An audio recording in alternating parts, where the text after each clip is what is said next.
Boa noite.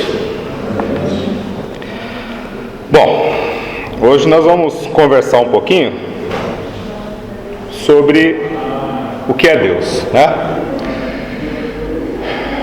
Alguém aqui já ficou sem a sensação íntima, de verdade mesmo, de que Deus não existe?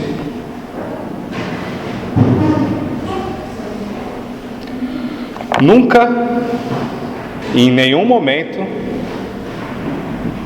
nenhum de nós aqui presentes vacilou com relação à fé, à certeza de que existe Deus?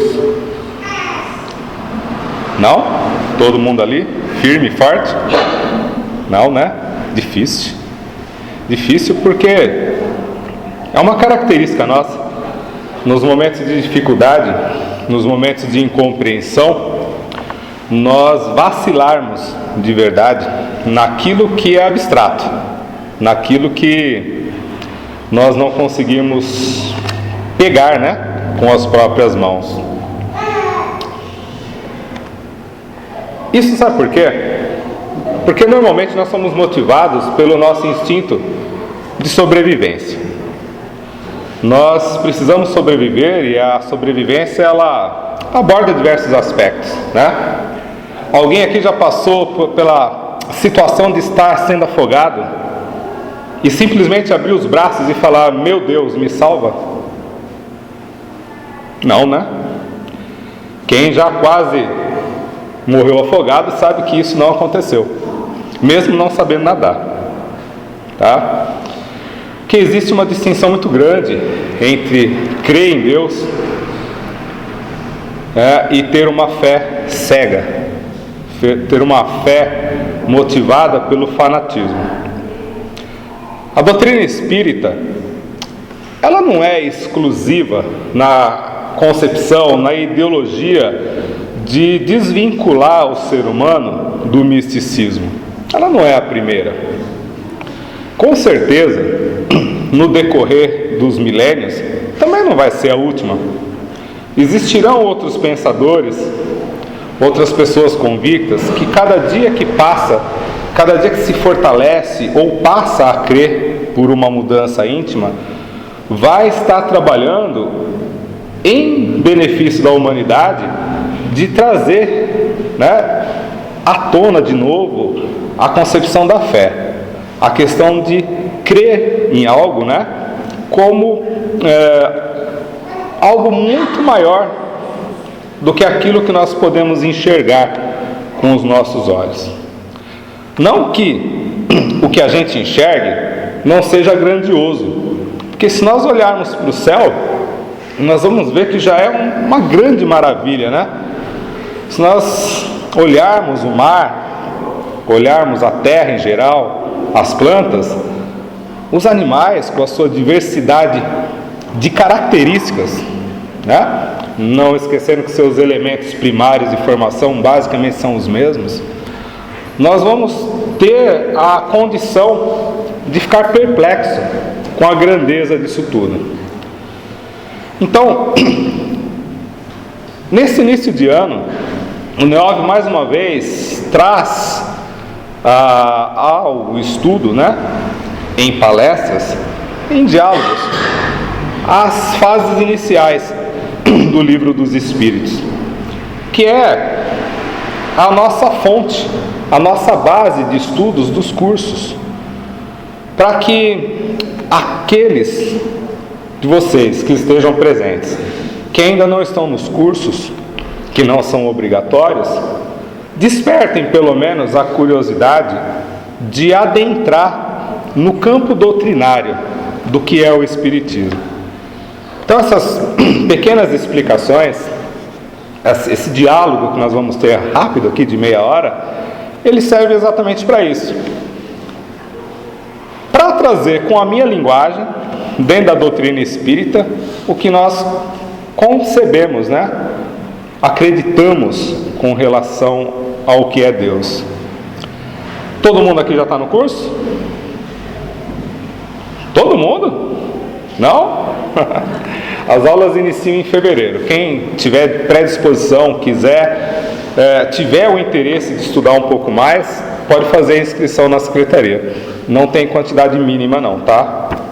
O curso é livre, é gratuito, ele pode ser parado. A gente tem a escolha de parar o curso, não é obrigado iniciar e fazer os 5 anos, não é obrigado. Porém, como uma condição íntima, quando a gente começa a fazer algo e começa a ter interesse por esse algo, é claro que nós vamos querer mais, sempre mais. E nós vamos ver que, puxa vida, às vezes nós deixamos de fazer uma faculdade porque a gente acha que não tem tempo, né? Porque a gente acha que é muito longo, né? E quando a gente percebe, passaram-se 5 anos dentro de uma casa espírita, muito rápido, do qual fizemos mais amizades, do qual aprendemos a laborar, né? A princípio, entendendo ou pensando que estamos trabalhando para o próximo. Porque a concepção que nós temos dentro da doutrina espírita é que fazer a caridade é trabalhar para o próximo, né? Mas há uma ideia diferente que eu proponho hoje. Eu proponho a ideia do egoísmo. Eu já quase apanhei aqui dentro por causa disso, tá? Mas vamos ser egoístas. Vamos? Porque nós não somos egoístas, né? De fato, nós não somos. Nós somos altruístas, nós gostamos de ajudar os outros. Mas vamos nesse momento pensar que nós somos egoístas. E nós vamos praticar o bem. Nós vamos trabalhar, aprender a praticar o bem dentro de uma casa espírita, voltados unicamente para nós mesmos. Porque os primeiros beneficiados dessa troca, dessa permuta, somos nós. O segundo é quem recebe o auxílio, quem recebe a palavra, quem recebe o alimento, né? Enfim, eu proponho que todos nós sejamos egoístas, que olhemos para dentro de nós, fala, eu vou tirar o máximo desse trabalho, e eu quero ver o que isso vai me trazer de benefício, o que isso pode trazer de benefício para mim, como ser humano.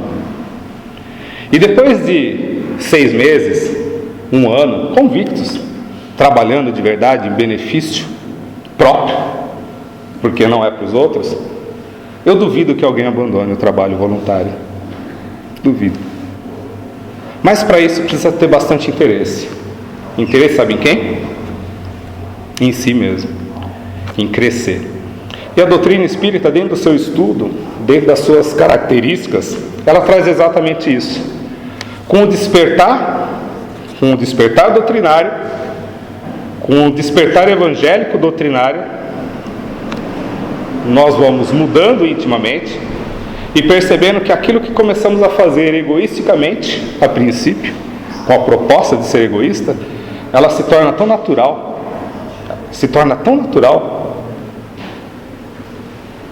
que se torna um prazer na vida de todos, em todos os momentos, dentro ou fora da casa espírita. Nós vamos querer sim estender as mãos, não ser invasivos na vida dos outros, mas vamos querer sim auxiliar de alguma forma, e são muitas as formas de auxiliar, tá? Uma coisa que nós podemos iniciar hoje o nosso diálogo não é nem com o Livro dos Espíritos, mas com um trechinho muito pequeno que eu separei do Evangelho. Existe um texto chamado Olhai as Aves do Céu, né? É um texto onde fala que nós não devemos nos preocupar tanto com o nosso emprego, se vai faltar emprego, porque vai faltar emprego. Nós não devemos nos preocupar se vai faltar comida, porque vai faltar comida em algum momento em nossas vidas. Por que nós não devemos nos preocupar? Porque essa falta, em algum momento, ela é muito passageira. Ela é muito passageira, ela é muito rápida. E ela às vezes não é tão rápida porque nós não nos permitimos que ela seja rápida, porque nós sofremos muito pelas causas materiais. Não estou dizendo aqui que a gente tem que abandonar tudo, não é esse o propósito do ser humano, mas que nós tenhamos a consciência que nada nos falta, nada, em momento algum. Basta ter coragem, basta ter fé de encarar as situações que ocorrem no nosso dia a dia, né? Se nós não tivéssemos essa fé, como nós acreditaríamos em Deus? Então talvez seja isso que nos motiva cada vez mais. O trechinho é simplesmente isso: considerai como crescem os lírios do campo. Eles não trabalham, nem fiam. Digo-vos mais, que nem Salomão, em toda a sua glória, se cobriu jamais com um desses. Por mais que nós estejamos ali apegados, desesperados pelo que pode nos faltar, nós podemos ter consciência de uma coisa: que a ciência hoje, a indústria, ela pode fazer muita coisa, mas ela não pode triturar um lírio e reconstituir ele. Ela não pode pegar os elementos primários do lírio, sem a sua semente, e criar um lírio. Ela conseguiu criar um corpo parecido com um bezerro. Talvez até tenhamos ali já clones humanos, células, né? Células-tronco. Foi uma briga muito grande com relação à ciência, e hoje é descoberto que não se precisa fazer clone para ter células-troncos. O avanço da ciência é muito grande, mas não se consegue pôr uma alma dentro dessas criações, tá? Porque o corpo, apesar de ter sido clonado, mas olha que interessante, clonado a partir de outras células existentes, não os elementos primários do ser humano. Se a gente pudesse fazer uma decomposição agora do nosso corpo, nós não conseguiríamos uni-lo de novo num laboratório. Então, sempre irá existir um elemento primário, né? E a pergunta do Livro dos Espíritos é exatamente essa: o que é Deus? A pergunta número 1 do Livro dos Espíritos. Ele fala que Deus é a inteligência suprema, causa primária de todas as coisas. Então tudo que nós pudermos alcançar com os nossos olhos ou com nossas mãos no mundo, existe uma causa primária. Existe algo além do que a ciência humana já conseguiu decompor e pesquisar. E olha que interessante, está se descobrindo cada vez mais. Cada vez que o ser humano chega à conclusão de que uma partícula é indivisível, passa-se algum tempo e ele descobre que essa partícula pode ser novamente dividida, mas não encontram a causa primária da sua criação. Não encontram. Há muitos séculos atrás, quando eu estava no primário, eu, naquela época, sabia que existiam, se eu não me engano, elétrons, nêutrons e prótons dentro de uma célula, e só. Hoje em dia eu já não sei nem onde está mais, porque todas foram subdivididas. Todas geram energia, todas são um corpo físico, todas são matérias. Então, Deus ainda continua sendo a causa primária de todas as coisas, e não de uma maneira mística, não de uma maneira cega de se enxergar as coisas, porque mesmo na antiguidade os povos tinham a noção de Deus. Existe uma pergunta mais adiante que os espíritos respondem exatamente dessa forma. Até os primitivos ou os indígenas daquela época, eles tinham uma ideia inata, uma ideia íntima de Deus. Eles tinham uma ideia não do Deus que nós visualizamos, mas eles tinham a ideia de um ser maior, ou de seres maiores, que proporcionavam o benefício à humanidade, né? E não era nada como é hoje, tão pesquisado, tão, às vezes, negado, mas era algo íntimo. Aí eu pergunto novamente, alguém aqui, em algum momento, teve a certeza de que Deus não existe? Algumas pessoas vão falar, puxa, mas Deus, como eu já ouvi de muitos, Deus é uma criação do ser humano, Deus é uma criação da religião, Deus é uma criação para que pudesse aprisionar a consciência humana, para que pudesse aprisionar o pensamento, o livre arbítrio das pessoas e, de alguma forma, um grupo menor se manter no poder. E se nós continuarmos pensando assim, nós estamos cometendo os mesmos erros daqueles que julgamos, porque há um tipo de negação por trás disso. Antes até da religião, na cultura grega, antes da cultura grega, existiam povos que contavam histórias, existiam poetas que falavam de deuses, né? Deuses que auxiliavam o ser humano e que também o atrapalhavam, segundo o seu humor. Alguém consegue imaginar Deus atrapalhando a vida de cada um? Porque hoje, exatamente hoje, ele não está de bom humor? É difícil, né? A gente conceber essa ideia. Mas muitas vezes a gente ainda parte para esse lado. Intimamente, mesmo sem falar, intimamente, a gente julga alguém pelos nossos fracassos. Então, em toda a história da humanidade, se concebeu a ideia de Deus, de deuses, de uma força muito maior do que aquilo que nós podemos enxergar. Por quê? Porque nós não conseguimos alcançar a origem primária de todas as coisas, de tudo que é criado no mundo. Ele fala aqui também: o que devemos entender por infinito? Infinito é aquilo que não tem começo nem fim. O desconhecido, todo o desconhecido é infinito. A partir daí nós começamos a pensar o seguinte: eu já perguntei isso para mim um dia. Espera aí, quem criou Deus? Alguém já descobriu essa charada? Quem criou Deus? Porque se alguém tivesse criado Deus, seria Deus.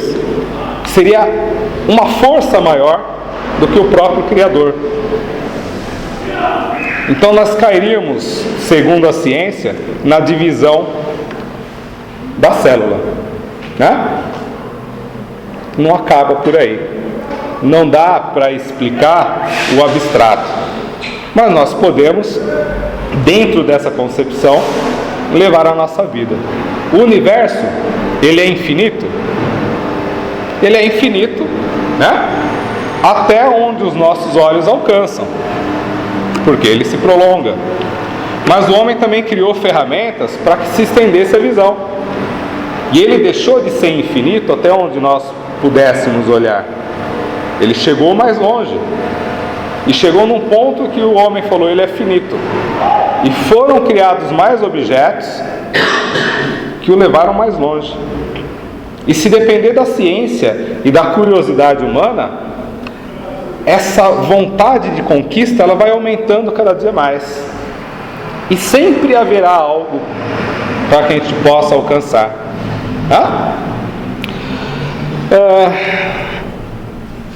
Poderíamos dizer que Deus é infinito?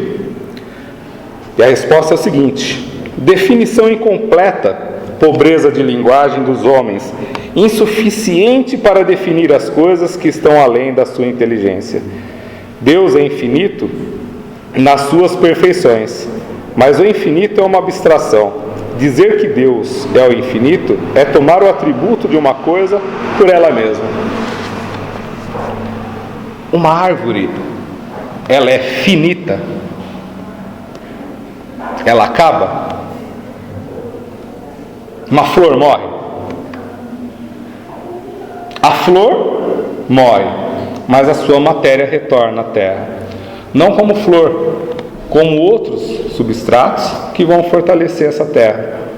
Mas ela não acaba, né? Porque se a flor acabasse, ela não deixaria as suas sementes. Nós não teríamos rosas, não teríamos cravos. É só essas duas que eu conheço, tá? Tem mais por aí, eu tenho certeza. Não teríamos, porque ela teria acabado. Então, se nós olharmos a nossa volta, tudo que existe, nós já vamos poder compreender a grandeza que existe por trás da criação do universo. A cadeira, ela acaba, ela é reconstituída. O homem tem condições de triturar essa cadeira, fazer a sua reciclagem e criar outra. O homem tem condições de enxertar, de duplicar plantas, animais, mas ele não consegue reconstituí-lo. Então algo tem por trás disso, e o homem ainda não chegou a esse ponto.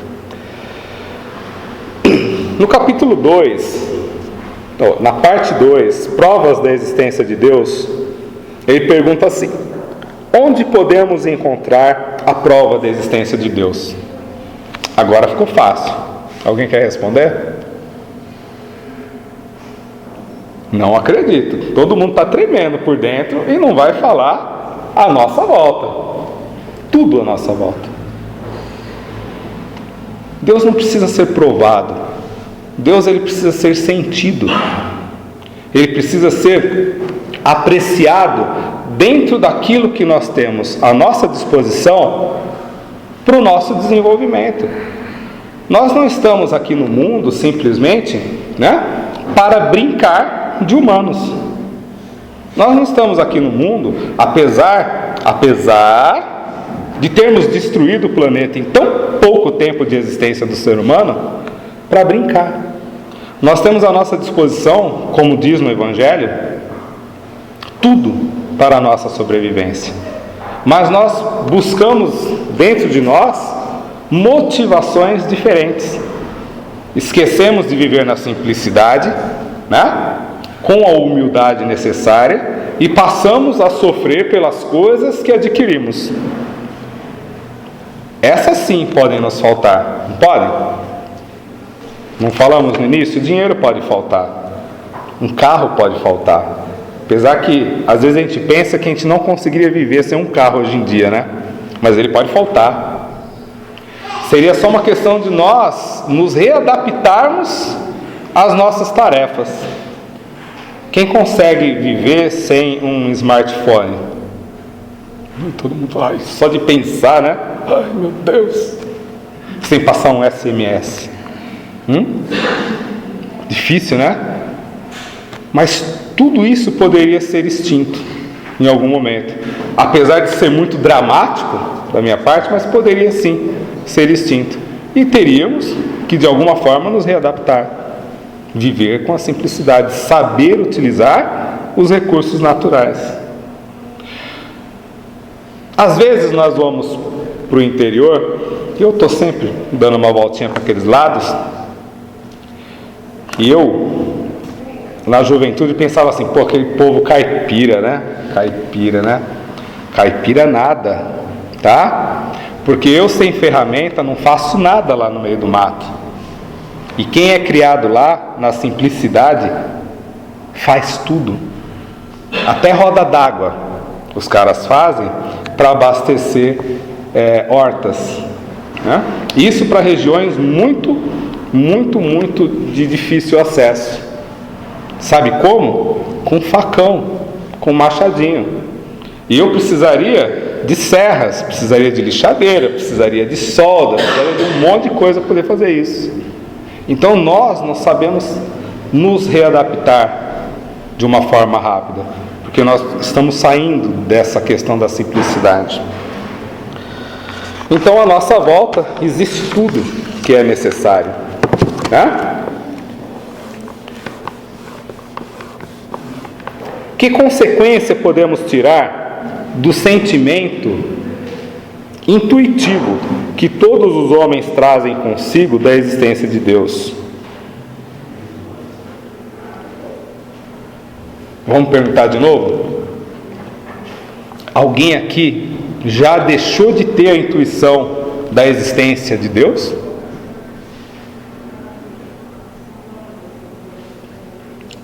Difícil, né?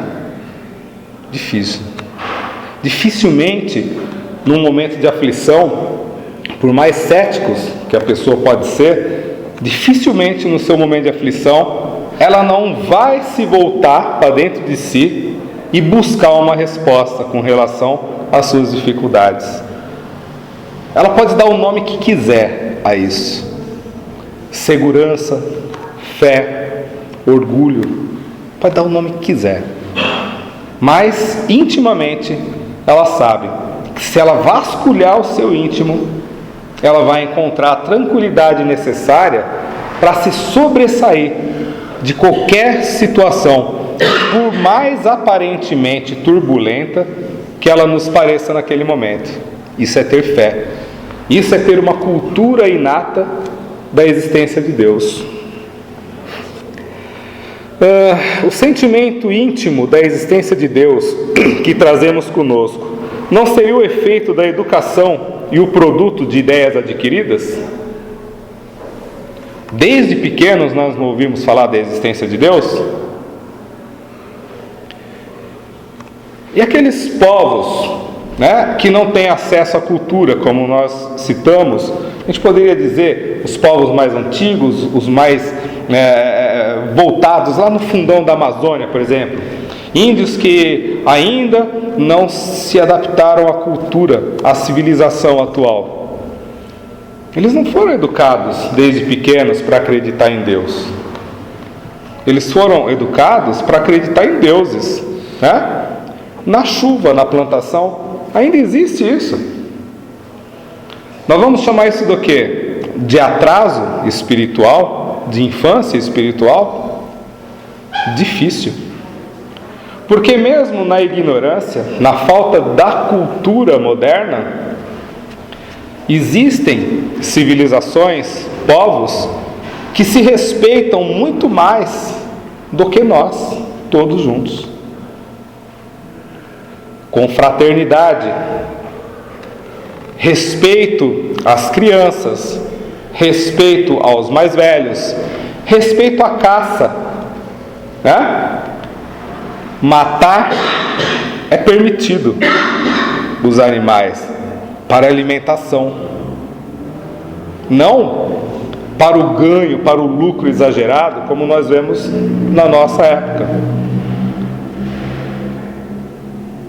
E não foram criados, educados com a consciência de Deus. E nós todos fomos. Não pensamos duas vezes, né? Em nos manter na posição de animais supremos dentro da sociedade. Poderíamos encontrar a causa primária da formação das coisas nas propriedades íntimas da matéria? Como nós falamos agora há pouco. Nós até podemos separar os seus elementos, mas como eles foram criados, nós também não vamos chegar a uma conclusão. Por mais ou por menor que seja a partícula analisada pela ciência, né? Que pensar da opinião que atribui a formação primária a uma combinação fortuita da matéria, ou seja, ao acaso? Aqui fala o seguinte: outro absurdo que o homem de bom senso pode considerar o acaso.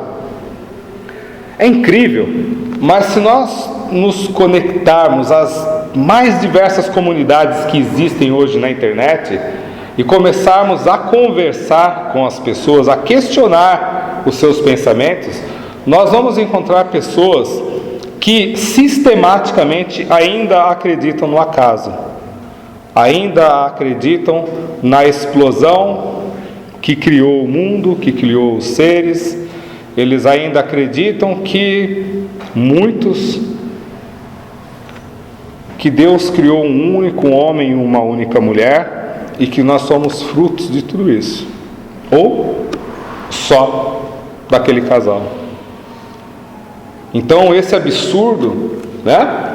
Essa crença do acaso ou do criacionismo, essa sim ainda pode ser considerado um atraso íntimo, não dos povos, né? Do qual julgamos ignorantes ainda. A sensação que temos de Deus dentro de nós, ela não é simplesmente porque fomos educados para isso. Não é porque nossa mãe nos ensinou a rezar, nossa mãe nos falava constantemente de Deus, nosso pai apontava para o céu, nos mostrava as estrelas. Não. Essa concepção íntima de Deus nós possuímos nas mais variadas encarnações que já tivemos, ou quem sabe até das migrações já ocorridas em outras épocas, como espíritos, né, orgulhosos, renitentes ao progresso moral do ser. Muitas vezes, dentro da doutrina espírita, dentro de palestras, nas rádios, nas TVs, nós ouvimos falar, que é moda, né? A humanidade gosta de moda. Não é o espírita, o católico, o evangélico, o umbandista. A humanidade gosta de moda.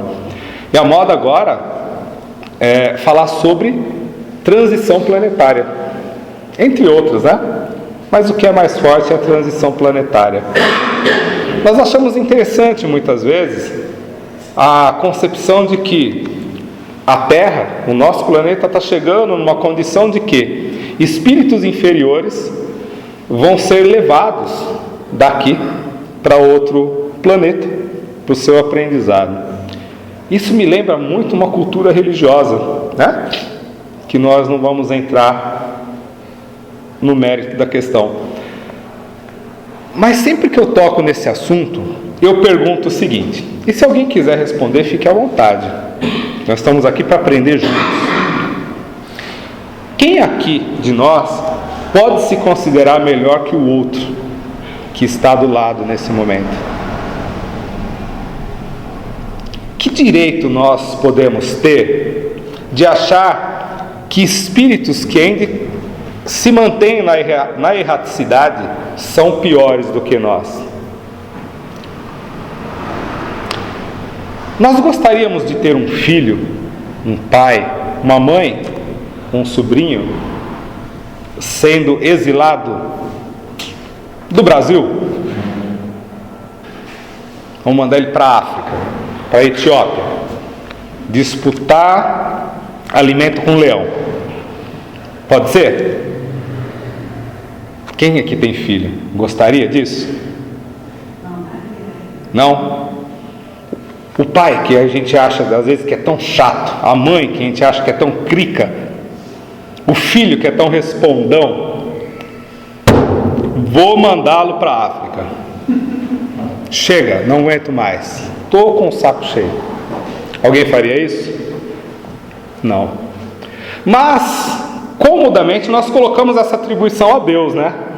É fácil, é cômodo. Deus sabe de todas as coisas, então Ele vai pegar o nosso irmão, que julgamos ser pior que nós, e vai levar para outro planeta, para sofrer aquilo que nós não gostaríamos que nossos parentes sofressem.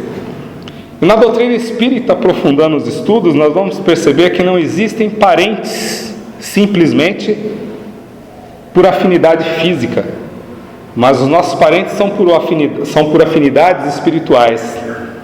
E pensando dessa forma, pensando na ciência total de Deus, na sua bondade maior, na sua justiça, pensando dessa forma, nós estaríamos muitas vezes renegando filhos nossos que ainda estão na espiritualidade, irmãos nossos que ainda estão na espiritualidade, irmãos no sentido consanguíneo. Estaríamos renegando eles a África, a selva. Então, quando nós pensamos na relação de Deus com o mundo, Deus conosco, quando nós passamos a crer em Deus, passamos a ter fé na sua existência, nós passamos a ter fé em nós mesmos, porque nós perdemos a fé em nós mesmos.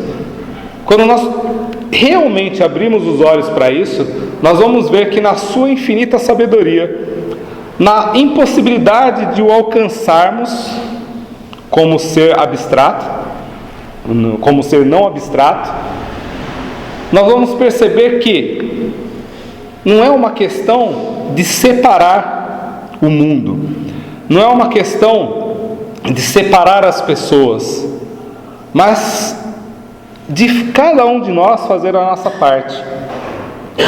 Lembram no início, quando eu falei sobre ser voluntário, sobre praticar o bem? Seria mais ou menos isso: trabalhar em benefício do outro, visando a si mesmo, o seu próprio crescimento. Indo mais além, nós vamos ver que além do próprio crescimento, nós estamos trazendo outros conosco. E se eu começar a falar aqui, nós vamos ficar 3 horas, porque de um assunto vai passar para o outro. Porque espírita gosta muito de falar em obsessão, né? Quem aqui já ouviu falar em obsessão? Quem faz tratamento espiritual? Por que faz tratamento espiritual? Por que faz tratamento espiritual? Porque se não fosse espiritualmente falando, nós estaríamos num psicólogo, num psicanalista, estaríamos todos entupindo, para a sorte dos psicólogos, os seus consultórios. Mas nós estamos aqui porque nós sabemos que a nossa energia se desequilibrou por algo. Só que esse algo nós esquecemos que ele é gerado por nós mesmos. E quando nós melhoramos intimamente, moralmente, quando a nossa consciência cresce, nós trazemos para junto de nós esses irmãos que nós acreditamos que vão ser levados para onde? Para a África. Para a África. Pois é. Então vamos pensar um pouquinho sobre o que é Deus. Vamos pensar um pouquinho sobre o que é Deus na nossa consciência, na nossa concepção. Se Deus, dentro do nosso coração, Ele é só justiça e bondade, vamos procurar, pelo menos egoisticamente, imitá-lo. E quem sabe lá no futuro, lá no futuro, seremos de fato felizes como nós almejamos. Porque a nossa felicidade hoje, ela é simplesmente pautada naquilo que possuímos materialmente. Obrigado a todos.